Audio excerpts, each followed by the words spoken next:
Hello, everyone. I'm Cheryl Carr, your work doctor, and this is the Achieve with Dr. C broadcast, part two. I had to go back out and come back in and download and update and reinstall my microphone and start all over again. Just randomly decided to do that, but it is Monday, so I guess all these new updates and it's just technology. So we're not going to let it bug us. We're talking about something very important today. We are continuing our discussion about words and how we should use our words wisely and how it's a great idea to learn how to communicate more effectively now, not just at work, but also because we're all now remotely working, learning to improve our communication and our listening skills will also improve our home lives. As much as it's important at work, it is just as important in your interpersonal relationships. And this is a weakness for those of us who are used to being away from home and used to having to use these great communication skills while we're at work where they're paying us. So we mind the business that pays us. But for some reason, when we get home, we want to let it all hang out and we forget that words matter, not just words said, but the meaning behind the words said. That's what I've been trying to drive home this first week of August. Now we're in our second week of August, and I want to continue talking to you about communication. The reason why I picked this subject is multifaceted. It's an area of weakness for me, as I think it is for most people. Communication is so important, and we're accountable before God for every word used. We don't get away with just talking. Words matter, not just words said, but what's meant by what's said. So, learning how you communicate, and communication is two-way. It's not just sending a message, it's how the message is received by the listener. And that's why next week we'll be talking about listening to words. How we listen is just as important as our communication style, which is what we'll be talking about today. Now, I know I give you guys a lot of what I call psycho blah, blah, blah, psychology, blah, blah, blah. But I do want to start off by letting you know this is not medical advice. This is not even psychological counseling. I am sharing with you information that you can apply. But please don't take this as diagnosing yourself or giving you self diagnosis. I'm giving you information to help you self coach yourself so you show up in the world the way you want to. I'm giving you information that, yes, it's psychologically sound, research and data driven, as well as my personal opinion. And there are things that I use in my own life that have quantified me to be able to tell you these things because I know they work. So let's jump into it. Hey, sis, good morning. Happy Monday. It's been a Monday already. I hope you're having a good morning. Thank you for joining us. We're going to talk about words today and communication styles. And I want to talk about it because I want to share something. I think I dived into definition of words, why words are important, how words affect you mentally, emotionally, and spiritually. And the fact that once you say something, you can't take it back. You can only apologize for it. So, words or reinforce it. So, words said matter. How you speak, what you say, what you listen to, your own self talk is so important. And as I continue to help with pandemic recovery, I just went through a few days ago another training on self compassion for trauma treatment and recovery. And it was so good. And I really needed it because last week was rough. Friday was really rough, but I had to practice my good communication skills. So, in telling you that, I explained what words are. And words are things that you utter that have meaning. And the meaning that you have to the words you use may not coincide or may conflict with what the listener actually hears from the words you said. Oh, good. Hi, that is so good, sis. You're doing it. See, it works, doesn't it? And doesn't it make you feel better to feel like you're in control of how you communicate? It just makes your entire existence better because words are powerful. Words create, words evoke, words can either create what you want or create what you don't want. In self talk, usually what comes out of your mouth is because of what you're saying inside of yourself. So, using words different, sis, that's good, Victoria. Thank you. I love when people tell me they try it and it works and they've been trying it. Oh, I love that. Makes me happy. Um, So back to what words, yeah, it makes you think before you open your mouth. And that's what's the most important because we don't normally do that, especially in the heat of a moment. We can just open mouth and let it fly. And like I said, words cannot be taken back. No matter how much you say, I didn't mean it that way. Once it's out there, all you can do is either apologize for it or confirm it because you can't unring it. It's a bell. Once you ring it, it's heard. And all you can do is take it back or apologize or say you wish you could take it back. You can't take it back. Anywho, I want to talk a little bit about personality and then we're going to get into communication styles because I want to share that with you. And first of all, I got to sip some of my tea. I've got some energy tea that I bought. This yogi tea. It's the energy tea, and it smells like tangerine. It smells so good, so good. I've gone back to drinking my hot drinks because of COVID, the uptick in the contagious Delta variant. Even though I chose to get vaccinated, it's my choice. You do what you want to do. I had COVID. It almost left here with it. So I chose my path. Anyway, communication styles is very important because when you're born, you have a natural disposition. We call it personality. And personality is sort of fixed. And when I say that, I mean to say your natural bent, your natural leaning, like introverted, extroverted, a personality type that's deep thinking, like me, analytical, fact based, always wanting to know what's going on.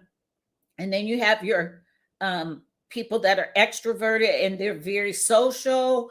They get their energy by being with people. They need to communicate. They communicate differently than introverted people or ambivert people, which is what I really am. I can be introverted, but based on social, I can be extroverted if I have to be. Like right now, I'm being extroverted. Not my favorite. Don't like all this talking. I prefer to be by myself, taking care of things. But I have to deal with people. I'm a loner who likes people. So that means I have to communicate. So, personality, your natural bent, like if you're a talkative person or if you're a person who's quiet and reserved and you're thoughtful and you're not one to put your foot in your mouth, you're actually somebody who's very suppressed. And your communication style is you don't say what you need to say, or you're afraid of public speaking, or you're afraid of speaking up. We go through that in our interpersonal relationships and especially at work. And it can be based on your personality, which, as I said, is fixed. By the time you get to young adulthood, your natural bents and inclinations are fixed. What you can change, though, and this is why I try to get people to understand themselves, to have self awareness, because you are the expert of you. You know yourself because you've lived with yourself your whole life. So, all someone like me can do, I can show you where to look, but I can't tell you what to see. See, going back to your natural personality, you know yourself. You know if you're a person who has the personality type where you don't mind being a wallflower, or you don't mind getting out front and leading and doing what needs to be done. Um, you like to be in the mix, you're social, or you like to be at home, you're a homebody. You know, these are your natural bents, your natural personality. And I'm saying all of that to say communication is that area, it's a learned skill. You're not born knowing how to communicate. You have to learn how to read, how to think, how to speak. All of those things are learned skills. So even if you have a natural disposition, a natural personality type that you don't like to talk, I want to reassure you, if you want to improve your communication, if you want to learn to be a more effective communicator and listener, because remember, communication's two-way. It's not just what's said, it's how it's received by the listener. Now, you're not responsible for that. You're just responsible to help understand, if you're talking, what you're actually saying to other people. And if you want to improve that, what I'm going to share with you today can help you a lot. It will help you to self manage your words, to understand how you communicate and why you should communicate in a certain style depending on the situation. And as I said at the very beginning of the second broadcast, because I had technical problems with the first broadcast, so I came back on, is that we are all working remotely and we're home a lot more, where we're used to being out in an office where, whether we like it or not, we have to mind the business that pays us.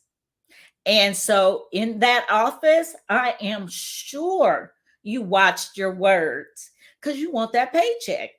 Or unless you're just unprofessional and you don't understand that you got to watch what you say and watch how you communicate. But now that you're home and you're around the people you love and accept you, I would bet, I venture to, I would submit to you, because of the people I'm counseling, I would submit to you, communication is an area you've gotten lax. I see it because of what we're seeing on social media, because we're all social broadcasters and we want to get our opinion out there, and we're keyboard gangsters and we typing stuff we know we would never say to somebody's face, but we posting that crazy stuff. So this is an important thing, that if you want to improve the whole entire your whole entire universe for yourself and for those you love, let's talk about communication styles, and let's have you listen in. And of course, you know, I'm going to give you a homework assignment. Like Victoria, she watched her words this week, so she gets an A plus and a star on her paper. Still a smart girl, just like you were when we were growing up. So let's talk about communication styles, because this will help you recognize some of your natural bents, your natural personality, how you listen and how you talk.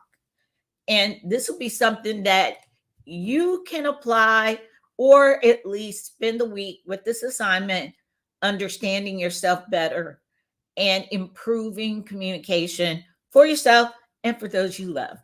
Yes, you're welcome. You're welcome. Thank you. Okay. Communication, basically in psychology, we break it up into four basic styles. Okay. And again, this is not a diagnosis. Don't I despise personality tests, even though I have to give them. I hate aptitude tests and personality tests because they program people to think that they're not fluid and human and changing and evolving and can improve on things. They make them think they're a certain way. Nobody is always one way. We're all changing, works in progress. We just have our natural personality that's fixed, but we have to learn behaviors and skills to be a better person. So let's talk about this. There's 4 basic styles of communication, and the first one is passive communication. Now, it's a style that people have developed with their natural personality of being quiet and reserved, that they avoid expressing their opinions or feelings, or even protecting their rights and identifying or meeting their own needs. Passive communicators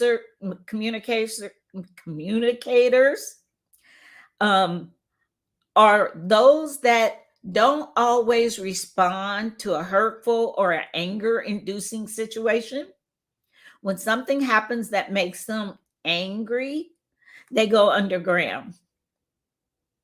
They may be very quiet, but inside they're seething because they wish they could tell you off or tell you to stop or make it stop or find their voice. But they've developed a pattern from their own personality type of being reserved and not avoiding expressing themselves. Passive communicators often fail to assert themselves. They allow people to infringe upon their rights and their feelings. They don't express their feelings, needs, and opinions. And if they do, it's usually after a boiling point and it's done in anger. And last month I talked about anger a lot. And we have that problem in society right now. We've got a lot of passive communicators that grew up in an environment or have a natural personality and a bent towards avoiding expressing how they really think and feel. They also have a body language of avoiding eye contact, and they're slumped or into themselves. They're not outward. So a passive communicator often feels shame and guilt because they wish they had have said, or they wish they could get up and speak publicly, or they wish they could have their own podcast and talk to people and express their opinions and things, or they wish at work they could speak up in that meeting and say what they believe or think, but instead they withdraw and they avoid expressing themselves. They also feel like people never consider their feelings. In their relationships, especially in their interpersonal relationships, they've developed a what I call a crust of I'm not heard, nobody thinks about me.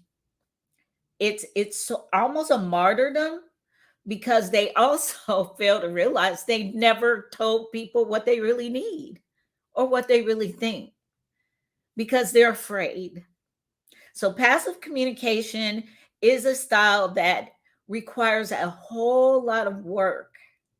It's first recognizing, having self-awareness, and then also realizing that's your personality to be reserved, but that still does not mean you can't learn a skill set and a behavior that allows you to speak up.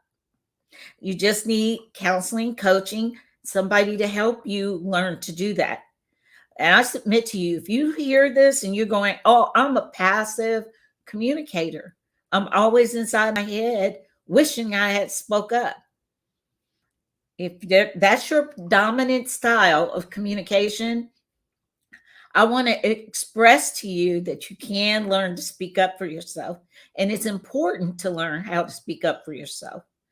It just takes practice. And now that you have some self-awareness, seek the help you need. Start teaching yourself how to find your voice. Your voice is very important. And letting those who love you and those that you live with And those that you work with, know who you are, and speaking up for yourself is very important. So let's try and work on that, okay? Second communication style is aggressive communication. It's a style where people and individuals express their feelings, opinions, and advocate for their needs in a way that violates the rights of others. They're verbally and physically abusive people. We call them bullies. They're the type of people that will get on social media and they will say the most vile, profane things, or they say things as if they're an expert and they're never wrong. They're always right, and you need to listen to them. And a they don't take into account that they're human too. They're verbal bullies. They dominate others. They try to humiliate and control others. They criticize, blame, and attack others. They're very impulsive communicators, meaning they blurt. They'll just say about anything. And they have a low frustration tolerance. They get very frustrated and they get loud and overbearing in their voice. They can act threatening and rude. They interrupt frequently, and they use you statements. They will say, you should have, or you need to. Yeah, they're my least fun people. And it's my least fun place when I find myself being an aggressive communicator. I hate it. I hate it. It doesn't feel good inside because, one, it's not my natural personality. It's not my natural bent. But I feel like with society the way it is, with how social media is, it's like you can't have a decent conversation with people these days. Most of us are pushed into aggressive communication, and it's not effective, you guys. It is not a style that you want to exhibit. About 6 years ago, when we had a certain person who was a leader in this country running for office, and I noticed his communication style, and I thought it was so profane and so ridiculously offensive, unnecessarily offensive. But I saw people lathered up and loving it. I was like, oh, we're in a mess. We're getting ready to go somewhere, because you can't unring that bell.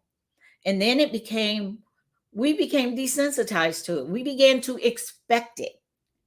And that was all softening us up to get where we are now, where people say just about anything. And they're very aggressive. And it's coming from the leadership in our country. And it's sad to see. But aggressive communication is my least favorite style of communication. And when I find myself being aggressive, I know I've got something deep going on personally and spiritually. So if you find yourself being an aggressive communicator, you on Mach 10 all day, every day, and you gotta, you know, you gotta get help for that. So it's not a good communication style. And we all need to stop it. And it's horrifying on social media. So let's go with I think that was three communication stuff. No, it was two. So we got a third communication style. My notes are all checked up. And that one is a passive aggressive communication style. Another of my least favorite communication styles. And I also find myself getting here sometimes, as I'm sure you might recognize. Remember, nobody's all one way. So when we talk about a passive aggressive communication style, it's where people appear passive on the surface, but really they're acting out in anger in subtle, indirect, and behind the scenes ways. These are your sabotagers. I call them sabotagers. And I wrote an article for Ladders that got picked up nationally about being sabotaged at work. Passive aggressive communication comes from passive aggressive people, and we call it microaggression.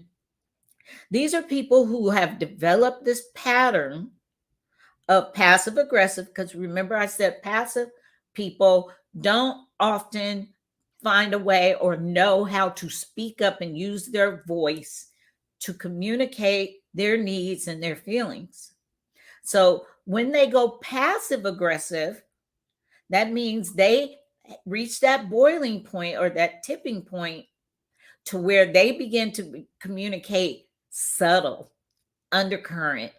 And then they might boil over, and then you have the Karens and the Kens out in public acting a fool. And they're incapable of dealing directly with the object of their resentment. So, because they have an object of resentment and they have a whole bunch of anger they've repressed and pushed down, these are the people that mutter to themselves rather than confront the person or the issue that they're angry about in a constructive way, because they've allowed their emotions to simmer and seethe. They're those people that they explode, and it's very dangerous. They have very great difficulty acknowledging their anger. They use sarcasm or jokes to say what they want to say with a shade of what they really want to say, but they're joking about it, hoping you won't really notice that they really cussing you out or they're really telling you what they think about you. Then you've got people that are passive aggressive and they appear as if they're cooperating with you, but behind the scenes or undercurrent, they'll do things to annoy, disrupt, or sabotage. And they use subtle sabotage to get even like a champ. So they become alienated from people around them. These are the people that once you hang out with them and you experience their passive aggressiveness, then you don't want to be around them anymore. Then you've got people that become stuck in powerlessness when they're passive aggressive. Remember, they've not learned how to express what they need and their feelings and opinions. Well, they're just a pain. I do not like dealing with passive aggressive no any more than I like dealing with aggressive communicators. So if you hear some of this and you feel like this is you really need some help. I'm just going to tell you that right now, because you've got to first deal with your secondary emotion of anger and your primary emotions of grief, loss, resentment, and inability to express your needs and your feelings and your opinions in a constructive manner. And so you have no voice. So I think if you're finding you're either aggressive or passive aggressive communicator, I would seek help. I would make this a priority, because I venture to say you are disruptive at home and at work. And again, you're not fixed in your behaviors, you're only fixed in your personality.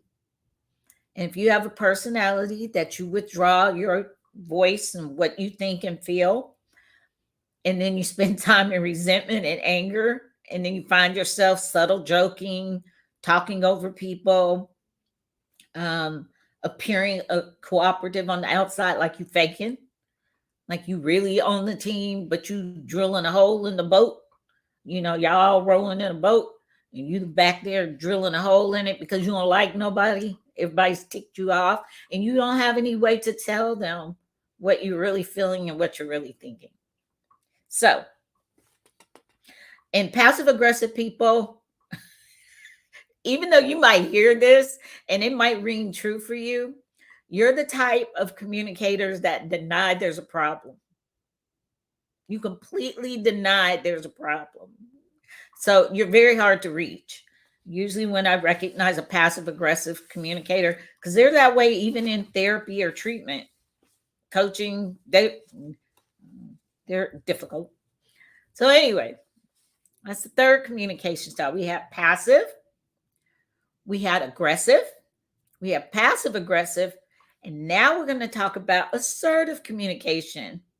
This is where you want to get to. About 20 years ago, I went through a class that taught me how to be an assertive woman and how to be an assertive communicator.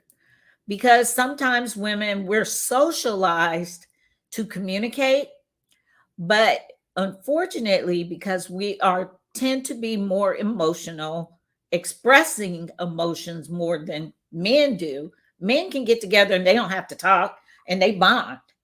They're cool just by doing things together. Women, we tend to want to communicate. So we use a lot of words and we're very passive aggressive communicators with each other because women tend to be catty, petty, and mean and competitive until they learn how to be assertive communicators. Because a lot of the times women are just feeling like nobody cares about me. Nobody wants to take care of me. I'm taking care of everybody else. Nobody cares about my opinions and feelings. And so you become very passive aggressive or just flat out aggressive communicators. I spend a lot of time telling mothers to watch their tone and how they talk to me. Because a lot of mothers, you get in a communication style where you talk to everyone like they're one of your children. Or, I cringe sometimes when I hear women how they talk to their husbands. And the men are passive aggressive communicators because they're doing their thing behind the scenes or undercurrent, but they're not comfortable speaking up or arguing with the woman who can usually outword them. Not always. There are some men that can outtalk women. And I tend to shut down when I argue. I used to be able to go toe to toe, but as I've gotten older, I just don't have the energy for that. I'm not going to do it. So you start arguing with me, I'm going to shut down and shut out. Unless I love you. Then I might feel enough to actually argue with you. But anyway, I digress. It's important for women to hear me and understand this is a skill set you are not socialized to have to become an assertive communicator. Men are. They can speak up and let their opinions and feelings be heard, especially at work. Women, we have to find our voice and find a way to communicate that isn't passive aggressive, it isn't aggressive, but we can state what we need, how we need it, or we can interrupt when we're being communicated with in a passive aggressive manner. We can actually speak up in a way that we're heard. And that's what assertive communication style is.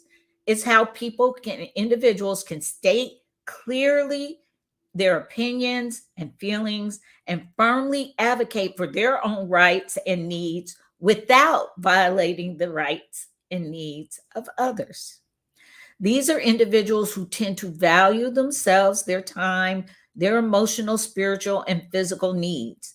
They show up for themselves and they're strong advocates for themselves while being very respectful of the rights of others. As I said, I've learned in being in the psychology and emotional wellness field, I've learned to tell people where to look when I communicate, but not what to see. Because it's really easy as a communicator to act like you have the answers.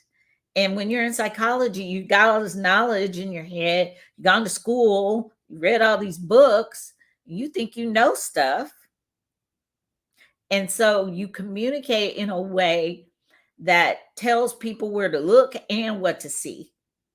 So I've had to practice being an assertive communicator. And I started first with the people I love. And I'm still weak at this with my family. I find myself regressing with my family because they can push your buttons like no one else. And they can also make you go backwards. You regress when you get with your family. You play your role, whatever your role was in your family unit. You can go back there. But anyway, Assertive communicators state their needs and wants appropriately. They're thoughtful of their words, and they have that disposition of, I can show you where to look, but I'm not going to tell you what to see. We're also communicators that say, I won't tell you what to do, but I will tell you what you won't do to me. We found a way to communicate that way, and it takes a lot of practice. They have good eye contact. They speak in a calm and clear tone of voice. I've learned when I am in an emotional state, like where I think somebody's getting ready to try and step on my toes, or I feel like I can't speak up because they're arguing me or out talking me. If I do my good, practice my good skills that I've learned and acquired, I will modulate my voice downward, because as we become angry, we start shallow breathing, our voices get shallow, and we begin speaking at a faster pace, and we use bad words, we cuss, we say stuff we don't mean. So I've learned to quiet myself down, slow down my thinking and my thoughts, take a good deep breath, and then try and say what I need to say with those two things in mind. Not going to tell you where to look. I'm going to tell you where to look, meaning I'm going to describe in not with you statements, but in the issue statements, so you can hear me and understand me. But I'm not going to tell you what to see, because that's your right to take in what I'm saying. I can give you the words, but I can't understand them for you. So I've got to find my listening skills once I speak what I want to say as an assertive communicator. Once I speak what I've got to say, I then need to listen for how it was received by my listener. That's the hard part. That is also a need in society right now. People need to be heard. We have a lot coming at us, lots of talking, very little listening. Definitely very little understanding. The good thing about being an assertive communicator is you feel a connection with others, because you're actually two-way communicating. Your words are going out, they're being received, and then people communicate back with you because they have a comfort level talking to you. They know they'll be heard. They know they can actually say something. They can get a word in edgewise, or they can speak up. Assertive communicators feel competent and in control of themselves. Can't control other people. You know that's an illusion. You know that's never going to happen. And don't seek perfection in others, because we're all imperfect people expecting people to treat us perfectly. That's the human rub, but it's never going to happen. Nothing's ever perfect. Nothing's ever going to go the way you want it. It's going to go the way it goes. So learning to be an assertive communicator means you're honest. You try and get to the point. That's hard for me too, because I have all these words and things I want to say in my head, and I practice what I want to say. But then when I get there, it's like word salad sometimes. But being in control of what you say is so important, because if you can control your tongue, you can control your whole life and your whole body. This little this little thing causes more problems. So learning your word use and learning your communication style, out of these four that I shared with you, and there's new psychology saying there's 5 communication styles. This is what I learned and practice and know, and I teach. So, are you a passive communicator? Did you hear things that I said that lead you to believe you're not able to speak up and tell people what you think and what you feel in a manner that you're heard? Are you an aggressive communicator? Well, you don't care what nobody says, you're going to have your say. You're going to speak your mind. And you notice people don't really want to be around you because they already know every talk with you is a fight. Are you a passive aggressive communicator? Well, you're standing up on the inside, but you're sitting down on the inside. You're standing up on the outside, but you're sitting down on the inside. And you're a sniper. You know, you're going to love on your boss or that person that has to come around you. You're going to love on them in their face, but behind their back, you got the daggers out. You making sure you are subtly sabotaging everything around you. And then we have the final one, which is the assertive communication or assertive communicator. And that's where we all want to get to. That's that person that can clearly state their opinions and feelings and firmly advocate for their rights without violating the rights of others. They understand their responsibilities have to take precedence over their rights sometimes, and they don't try to control others, especially verbally. They're not tongue jockeys. That's what I call people that are passive aggressive, tongue jockeys. Anywho, 4 communication styles. Here's your homework for the next week. 1, find out what your predominant communication style is right now. Don't try to fix it. Don't try to change it. Just notice some of the things that I've shared with you. I'm also going to put a link where you can go and download some of this information. Pay attention to your communication style. And then the second part of your homework is cut your words in half. When you tend to want to say something, figure out in your mind if you can use half the words you're going to put out to say the same thing. Now, my goal was to get this in under 45 minutes. So I had to practice and make sure with my notes that I said only what needed to be said without being loquacious or word salad. That's what I call it. So it was hard, but it's 42 minutes right now. And that's even with the long drawn out introduction and talking about my tea too. So I hope something was said that will help you. I hope something was said that will lead you to want to be a better communicator, to make sure you know words matter, not just what's said, but what's meant by what's said.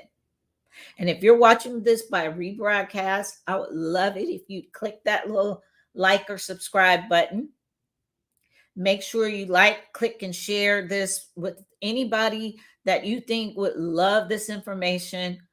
And yeah, anybody that you would love to think about how they communicate. I tried to be clear and short, but of course, there's so much more that can be said. I advocate for self-coaching. I don't want to keep people dependent on me to learn how to do anything. And like I said, your personality's fixed, but your communication style is a learned skill. So, and oh, thank you, Tina. Thank you. And thank you too, sis, Victoria. Thank you, guys.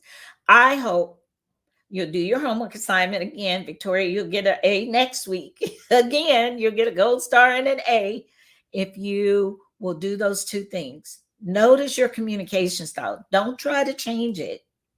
We're not working on changing yet.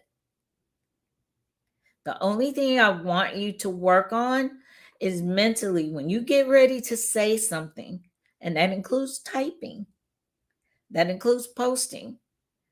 See if you can cut your words in half and say what you want to say with less words that are words that you thought about.